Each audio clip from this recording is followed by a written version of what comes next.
জুলাইত 4 লেন নিৰ্মাণৰ নামত ব্যাপক দুৰ্নীতিৰ নিয়ম অঞ্চলত নদীৰ গৰা কাটি উদং কৰিছে কলৱালা নামৰ বহিৰাগত কোম্পানীটোৱে বিভিন্ন দল সংগঠন আৰু স্থানীয় ৰাইজৰ তীব্ৰ প্ৰতিক্ৰিয়া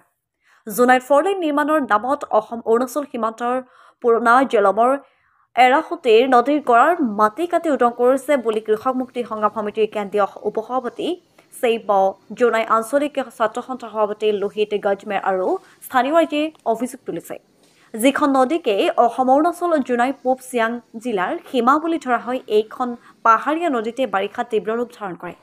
জোনাই অয়ান জলম 2 নং পুৰণা জলম কেমি আদি গাঁৱৰ মাজেৰে পাৰ হৈছিলে নদীত মিলিত হৈ চিয়াং নদীত পাৰেগৈ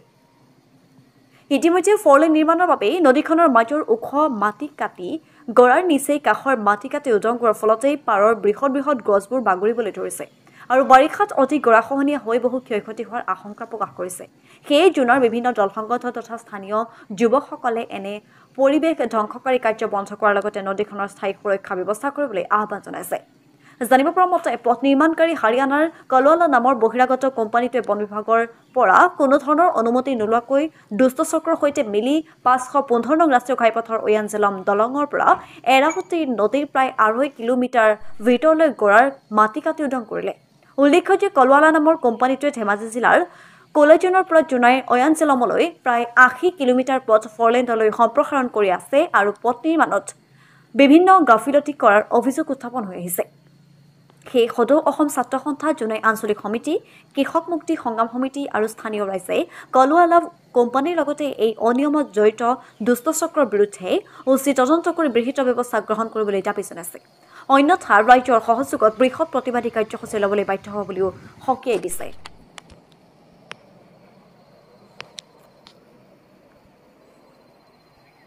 ধেমাজি জিলাৰ লাজান চাৰিআলিৰ পৰা অয়ান জেলমলৈকে যি 4 লেন হাৰিয়ানাৰ কালৱালা কোম্পানী নামৰ এটা প্ৰতিষ্ঠানে গোলাজানৰ পৰা যি অয়ান জেলমলৈকে যি প্ৰতিষ্ঠান 4 লেনযুক্ত কাম কৰি আছে সেই কোম্পানীটোৱে বৃহৎ অনিয়ম আৰু দুৰ্নীতি কৰি আছে বুলি আমি ইতিমধ্যে খবৰ লাভ কৰিছোঁ আমি কৃষক মুক্তি সংগ্ৰাম সমিতিয়ে এই 4 লেনযুক্ত নিৰ্মাণৰ নামত আমাৰ অসম অৰুণাচলৰ সীমান্তত পুৰণা জেলমৰ এই নদীখনত তেওঁলোকে প্ৰায় 2.5 কিলোমিটাৰমান গৰা খন্দাৰ ফলত বৃহৎ মূল্যৱান গছ গছনি বাগৰি পৰিছে লগতে এই প্ৰায় 2 কিলোমিটাৰমান গৰা খন্দাৰ ফলত আমাৰ অয়ান জেলমৰ পৰা পুৰণা জেলম ৰিগবি চিলে প্ৰায় 12খনমান গাঁও বাৰিষাৰ সময়ত ক্ষতি হোৱাৰ সম্ভাৱনা আছে আৰু এই প্ৰতিষ্ঠানটোৱে এনেকুৱা দুৰ্নীতি অনিয়ম কৰা আমি দেখিবলৈ পাইছোঁ সহিদিনা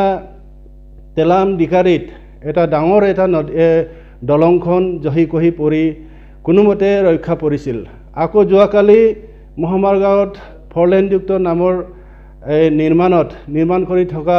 আণ্ডাৰগ্ৰাউণ্ডৰ যি কালভাৰ্টখন ফাট মেলা আমি দেখিবলৈ পাইছিলোঁ গতিকে এই কালৱালা নামৰ প্ৰতিষ্ঠানটোক লগতে তেওঁলোকৰ লগত জড়িত হৈ থকা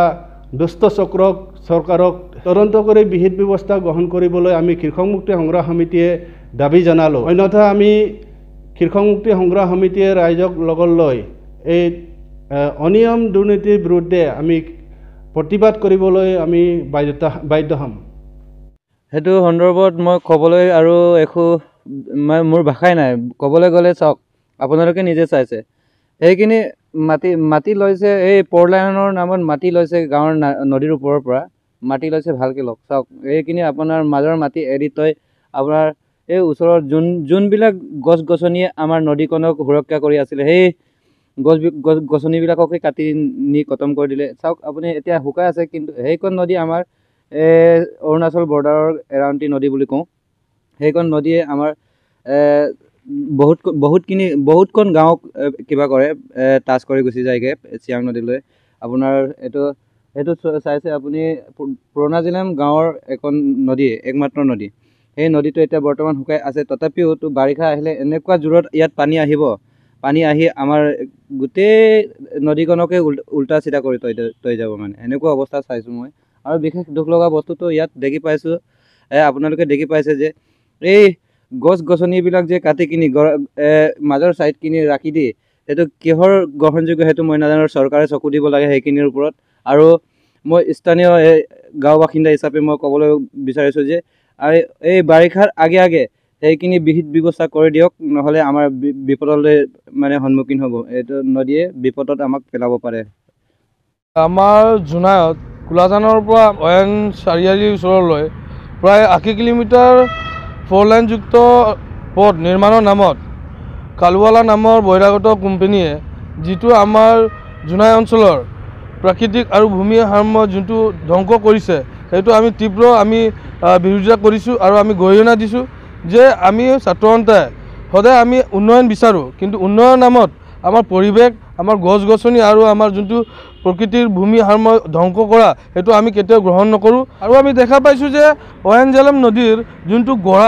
গড়া প্ৰায় 2.5-3 কিলোমিটাৰ তেখেতলোকে খান্দি কেনে যিটো আমাৰ সেই অঞ্চলৰ 10-15টাতকৈ অধিক গাঁৱক যিটো বাৰিষাত সংকিত কৰিবলৈ তেখেতলোকে বাৰিষাৰ পৰা এটা মানে ভয় ভাবুকি এটা আনিছে বাৰিষাৰ পৰা তেখেতলোকৰ মানে ক্ষতি সেইটো আমি দেখা পাই কেনে অতি দুখজনক আমি দুখ প্ৰকাশ কৰিছোঁ আৰু আমি এটা কথা জানিব বিচাৰিছোঁ যে আমাৰ যোনটো বন বিভাগৰ পৰা তেখেতলোকে অনুমতি লৈ কেনে কৰিছে নে নোলোৱাকৈ কৰিছে যে তাৰ গড়া মাটি খান্দি প্ৰায় 2.5-3 কিলোমিটাৰ মাটি খান্দি কেনে তাৰ এতিয়া আজি আমি দেখিব পাইছোঁ যে তাত বৃহৎ ডাঙৰ গছ গৰাখহনীয়াৰ মাটি খান্দাৰ বাবে তাত হৰি পৰিছে আৰু তাৰ যোনটো নদীৰ মাটি তেখেতলোকে খান্দিছে তেখেতলোকে কি বন বিভাগৰ অনুমতি লৈছে নেকি আৰু যদি লৈছে তেখেতলোকে কেনেকৈ অনুমতি দিলে বন বিভাগৰ আমি প্ৰশ্ন কৰিব বিচাৰিছোঁ আৰু সেইদিনা আমি দেখিছোঁ তেলামৰ যোনটো দলং তেখেতলোকে নিৰ্মাণৰ নামত একো নিৰাপত্তা নথকাকৈ তেখেতলোকে নিৰ্মাণ কৰিবলৈ আৰম্ভ কৰিছিলে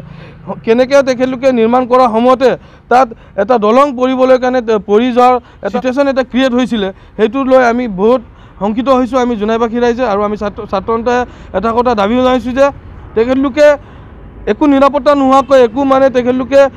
পাৰ্মিশ্যন নোহোৱাকৈ তেখেতলোকে এটা প্লট নিৰ্মাণ কৰাত কেনেকৈ আগবাঢ়ি আহি কেনে তেনেকৈ দুৰ্নীতি ইয়াত কৰি আছে সেইটোৰ ওপৰত আমি প্ৰশ্ন কৰিছোঁ অসম চৰকাৰক আমি দাবী জনাইছোঁ যে উচিত তদন্ত কৰি দোষীক শাস্তি দিব লাগে আমাৰ জোনাই আঞ্চলিক ছাত্ৰ সন্থাৰ তৰফৰ পৰা আমি এটা কথা তেখেতলোকক সকীয়াই দিব বিচাৰিছোঁ আৰু আমি তেখেতলোকৰ পৰা এটা অসম চৰকাৰৰ আমি এটা দাবী জনাইছোঁ যে তেখেতলোকে 4 লাইন নামত যোনটো নিৰ্মাণৰ নামত দুৰ্নীতি কৰি আহিছে সেইদিনা আমাৰ মহমৰাত আপোনাৰ আণ্ডাৰগ্ৰাউণ্ড ক্ৰছিং নামত তেখেতলোকে যিটো মানে আপোনাৰ ফাট মেলা তেখেতলোকে নিৰ্মাণ কৰিছে ঢালাইৰ নামত যেতিয়া ঢালাই কৰিছে দুদিনৰ নোহোৱাকৈ ফাট মেলিছে আৰু যিটো দুৰ্নীতিত তেখেতলোকে ইয়াত কাম চলাই গৈছে সেইটোৰ বিৰুদ্ধে আমি তীব্ৰ গৰিহণা দিছোঁ আমি অসম চৰকাৰক এইলোকে যিটো ইয়াত দুৰ্নীতি কৰিছে তাৰ বিৰুদ্ধে তেখেতলোকে উচিত তদন্ত কৰি দোষীক শাস্তি দিবলৈ কাৰণে আমি দাবী জনাইছোঁ অন্যথা আমি ছাত্ৰ সন্থাই ৰাইজক লৈ কেনে আমি বৃহৎ গণতান্ত্ৰিক আন্দোলন কৰিবলৈ আমি বাধ্য হ'ম